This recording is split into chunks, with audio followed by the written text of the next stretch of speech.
بسم اللہ الرحمن الرحیم۔ السلام علیکم ورحمۃ اللہ وبرکاتہ۔ دوستو، کبھی آپ کی جیب سے پیسے ختم نہیں ہوں گے، اس عمل کی عادت بنا لیجئے۔ ایک ایسا عمل میں آج آپ کے ساتھ ڈسکس کرنے جا رہا ہوں کہ جو شخص اس عمل کو پرفارم کرنے کی ایک ہیبٹ ڈیولپ کر لیتا ہے تو وہ اس کو آزمائش کے طور پر ابھی 21 دن کر لے، 11 دن کر لے، ابھی 40 دن کر لے، وہ دیکھ لے اس کی پاور کو کہ ہوتا کیا۔ اگر آپ اس وقت کریں کہ جب آپ کی جیب میں 1 روپیہ بھی نہ ہو، آپ خالی ہوں بالکل، تو اس کے بعد پھر آپ سچے دیکھ لیں کہ وہ بات شرط ہے کہ توبہ تو پہلے کرنی ہے۔ آپ سے جو بھی زندگی میں غلط کام ہو گئے، جو گناہ ہو گئے، استغفار تو آپ نے منہ سے کر لیا کہ استغفر اللہ ربی من کل ذنب واتوب الیہ، لیکن اس کے بعد آپ دل سے 2 نفل پڑھ کے صلاۃ و توبہ کے یہ وعدہ بھی کر لیں، اللہ جو مجھ سے خود کوتاہیاں غلطیاں زندگی میں ہو گئیں، جو نماز کی کوتاہی ہو گئی، جو روزوں کی کوتاہی ہو گئی، جو بھی میرے سے گناہ ہو گئے، اب آگے جو ہے وہ میں وعدہ کرتا ہوں کہ میں سچی توبہ کے ساتھ کہ آئندہ وہ گناہ نہیں کروں گا۔ اس کے بعد آپ یہ عمل جو ہے مغرب کی نماز کے بعد پرفارم کرنا شروع کر دیں۔ آپ یقین کریں کہ آپ کی جیب میں پیسے آنا شروع ہو جائیں گے، اور پھر پیسے آپ کی جیب سے کبھی ختم نہیں ہوں گے اگر آپ اس عمل کو جو ہے وہ کنٹینیو رکھتے ہیں اپنی زندگی میں۔ ایسا عمل آپ کے ساتھ آج شیئر کرنے جا رہا ہوں۔ دیکھیے، نو ڈاؤٹ کہ آج کی دنیا کی سب سے بڑی حقیقت جو ہے، یا آج کے انسان کی جو سب سے بڑی ضرورت ہے، وہ پیسہ ہی ہے۔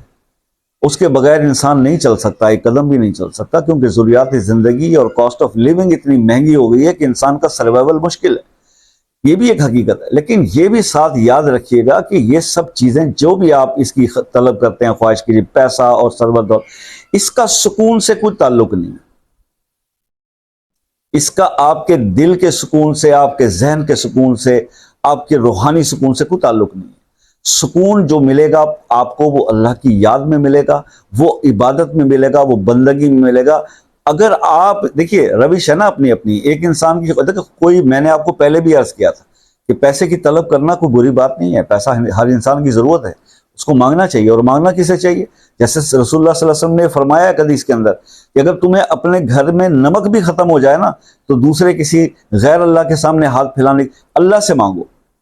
اگر گھر کا نمک بھی ختم ہو گیا تو اللہ سے مانگو کہ اللہ مجھے یہ چیز عطا فرما، تو اللہ سے مانگنے کا حکم ہے، مانگے، ضرور مانگے، لیکن ساتھ کے ساتھ اللہ تعالیٰ سے اپنے آخرت کی بھی خیر و بھلائیاں ضرور مانگیں، ٹھیک ہے؟ احسن طریقے سے مانگیں، کیونکہ ہمیں اپنے وقت کا کوئی پتہ نہیں ہے۔ اللہ پاک نے ہمیں کوئی ٹائم لکھ کر لمٹ نہیں دی کہ جب آپ اتنے عرصے کے بعد آپ آئیں گے اور آپ کو یہ وقت ملے گا۔ بچے کی پیدائش سے، ہم نے کئی بچوں کو اپنے ہی فیملی کے اندر آپ نے بھی دیکھا ہوگا جو کم عمری میں دنیا سے چلے جاتے ہیں، انہوں نے ابھی آنکھ بھی نہیں صحیح طریقے سے کھولی ہوتی، چند ماہ کے ہوتے ہیں یا پیدا ہوتے ہی چلے جاتے ہیں۔ تو زندگی تو اتنی مختصر ہے، تو پھر ساتھ ساتھ اس کی بھی تو فکر کرنی چاہیے نا، جس کے اوپر بار بار ایمفسائز کیا جاتا ہے۔ اور جو شخص اس چیز کا فکر میں پڑ جاتے ہیں وہ فلاح پا جاتے ہیں، ان کو دین و دنیا دونوں کی فلاح نصیب ہو جاتی ہے، ان کی دنیا بھی بہت سکھی ہو جاتی ہے، وہ دنیا کے اندر بھی بہت سکھی ہو جاتے ہیں اور آخرت میں بھی سکھی ہو جاتے ہیں۔ دنیا کی حقیقت کیا ہے، اس کا آپ یہاں سے اندازہ لگائیے۔ کچھ نعمتیں اللہ پاک نے ہمیں ایسی عطا کر رکھی ہیں کہ جس کی شاید ہم قدر و منزلت کی اہمیت کو سمجھ ہی نہیں پاتے کہ اس کی کتنی۔ جیسے مثال کے طور پر ابھی ہم کہتے ہیں نا بہت مہنگائی، بڑی پریشانی ہے، لیکن اللہ نے آپ کے لیے کچھ چیزیں ایسی بھی ہیں نا جو فری کر رکھی نا، ابھی بھی فری مل رہی کئی علاقوں میں، جہاں وہ نہیں ہے تو وہاں پر پریشانی۔ سانس لیتے ہیں آپ، مفت میں آکسیجن مل رہی ہے، تو تم سے پوچھے نا جو سلنڈر پہ زندہ ہے اور کتنے کی آکسیجن روز پرچیز کرتے ہیں، پانی کو لے لیجیے، کتنی بڑی نعمت ہے۔ جن علاقوں میں پانی نہیں ہے، جن شہروں میں پاکستان کے نیچے کا پانی نہیں ہے، وہاں پانی کی کیا پوزیشن ہے، ان سے پوچھے جا کے۔ لیکن جن کے پاس ہے اس کی قدر نہیں کرتے۔ یہی ہمارا سب سے بڑا المیہ ہے۔ ایک بار ایسا ہوا کہ خلیفہ ہارون رشید کے بہت واقعات ہیں نا۔ خلیفہ ہارون رشید جو تھے بادشاہ تھے، تو وہ ایک جگہ سے کسی سفر سے واپس آئے محل میں، تو محل میں آتے ہی انہوں نے جناب وہ کہا کہ پانی مانگا، تو پانی ملازموں نے دیکھا تو پانی ختم تھا، پانی ڈھونڈتے رہے۔ اب یہ ایک بات سکھانے کی تھی، کوئی ایسا ایونٹ بن گیا کہ پانی کا ارینجمنٹ نہیں ہو پایا۔ پہلے زمانے کو موٹر تو تھے نہیں نا، بٹن دبایا، موٹر چلائی، پانی بھر لیا، فریج تو نہیں تھے، ڈسپینسر تو نہیں تھے، تو کنویں سے پانی آتا تھا۔ تو وہ امام مالک بھی وہاں پہ موجود تھے ان کے پاس، خلیفہ ہارون رشید کے دربار میں۔ تو خلیفہ ہارون رشید پانی کے لیے بے چین ہوا جا رہا تھا، مرے جا رہا تھا، تڑپے جا رہا تھا۔ اس نے چلانا چیخنا شروع کر دیا ملازمین پہ. انہوں نے کہا جی بادشاہ سلامت، یہ اپنے جو محل کا کنواں ہے اس سے پانی ختم ہو گیا ہے، سوکھ گیا ہے، تو کم ہو گیا، نیچے ہو گیا، تو دوسرے کنویں کی طرف بھیجا ہے، ابھی پانی آ جاتا ہے. تو اس کشمکش میں حضرت امام مالک جو بیٹھے ہوئے تھے خلیفہ ہارون رشید کے پاس، انہوں نے ان سے پوچھا کہ ہارون رشید، تو نے دیکھا کہ پانی تجھے اگر نہیں مل رہا تو کتنا اپنے آپ سے باہر آ رہا ہے. فرض کرو کہ یہ پانی جو ہے وہ ملے ہی نہیں، کیونکہ ابھی ایک رات پہلے تو تم اپنی سلطنت کے انتظامات کے اوپر بڑی اونچی اونچی باتیں کر رہے تھے کہ میرے پاس بہت، میری سلطنت میں انتظامات موجود ہیں. یہ انتظامات کہ تمہارے اپنے گھر کے محل کے کنویں کا پانی ختم ہوا. تو اگر فرض کرو پانی نہیں ملتا تو تم اس پانی کو حاصل کرنے کے لیے، ایک پیالے کے لیے کیا کر سکتے ہو؟ بادشاہ نے کہا جی مجھے پانی مل جائے اس وقت تو میں تو اپنی آدھی سلطنت جائیداد جو ہے اس بندے کو دے دوں جو مجھے پانی کا ایک پیالہ لا کے دے دے. ابھی یہ باتیں ہو رہی تھیں کہ پانی جو ہے وہ حاضر ہو گیا، خادم لے کے آ گیا پیالے میں پانی. تو خلیفہ ہارون رشید نے وہ پانی کا پیالہ جلدی سے لیا، اور جیسے اس کو پینے کے لیے اس نے منہ کے قریب کیا تو امام مالک نے کہا 1 منٹ رک جا، بس 1 منٹ، ایک سوال کا جواب مجھے اور چاہیے آپ سے. انہوں نے کہا جی جلدی سے پوچھئے. انہوں نے کہا کہ دیکھو، تم نے پانی کے لیے میں نے تم سے پوچھا کہ اگر ایک پیالہ مل جائے تو تم اس کے بدلے میں اپنی آدھی سلطنت، تم نے کہا میں دے دوں گا. اچھا فرض کرو یہ پانی پینے کے بعد تو جسم سے خارج ہوتا ہے نا، مطلب پیشاب کے راستے میں خارج ہو جاتا ہے.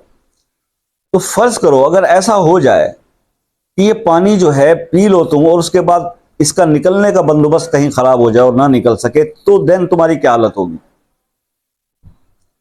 ایک لمحے کے لیے ہارون رشید سوچ میں پڑ گیا، اور اس نے اس کے بعد کہا کہ جی بہت تکلیف دہ معاملہ ہے جی، یہ تو مطلب یہ کہ زندگی کی سب سے تکلیف دہ عمل یہی ہوگا کہ اگر ایسا ایونٹ بن جائے. تو امام مالک نے پوچھا ایسی صورت میں پھر تم کیا کرو گے؟ اگر تمہیں کوئی شخص تمہاری اس مشکل کو حل کر دے تو تم کیا اس کو انعام دو گے؟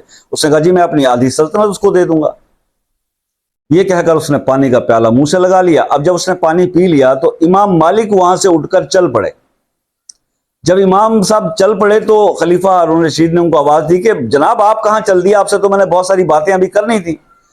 انہوں نے کہا ایسے آدمی کے پاس بیٹھنے کا کوئی فائدہ نہیں ہے کہ جس کی پوری سلطنت پانی کے ایک پیالے کے برابر ہو، اس کی محتاج ہو. یعنی ایک پانی کے پیالے کے پیچھے پینے اور اس کو خارج کرنے کے لیے اس کی سلطنت ساری جاتی ہے. اس بندے کو پاس رہ کے کیا کرنا؟ یہ اللہ والوں کی سوچ ہے اور وہ دنیا داروں کی سوچ ہے. بس یہی ایک فرق جو ہے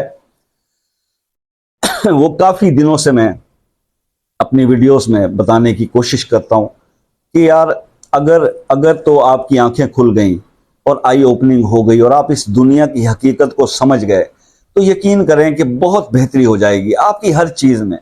میں آپ کو حقیقت بتاتا ہوں کہ یقین کریں جب آپ دنیا کی اصل حقیقت تک پہنچ جاتے ہیں اور عبادت کی لذت کو پا جاتے ہیں، آپ یقین کریں میں آپ کو ایک پرسنل ایکسپیرینس کی بنیاد پہ بتا رہا ہوں کہ اللہ اپنی شارک سے ہمارے بہت زیادہ قریب ہے، ہماری شارک سے زیادہ اللہ ہمارے قریب ہے.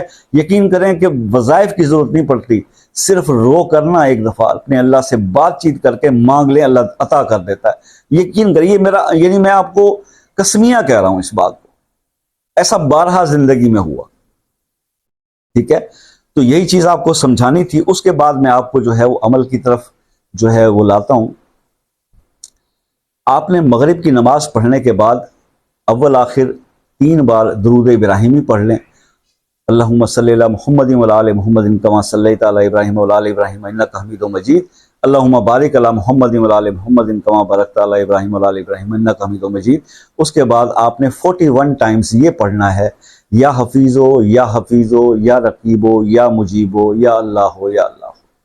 یہ 41 بار آپ پڑھ لیا کریں. اس کے بعد پھر درود ابراہیمی پڑھ لیں. یقین کریں آپ کی جیب سے کبھی پیسے ختم نہیں ہوں گے. اللہ کے حکم سے ہمیشہ آپ کی جیب بھری رہے گی، آپ کی ضرورت کے مقدار اس میں پیسہ ہر وقت موجود رہے گا. مگر اس عمل کو آپ پھر زندگی بھر جاری رکھنے کی زندگی کا حصہ بنا لیں.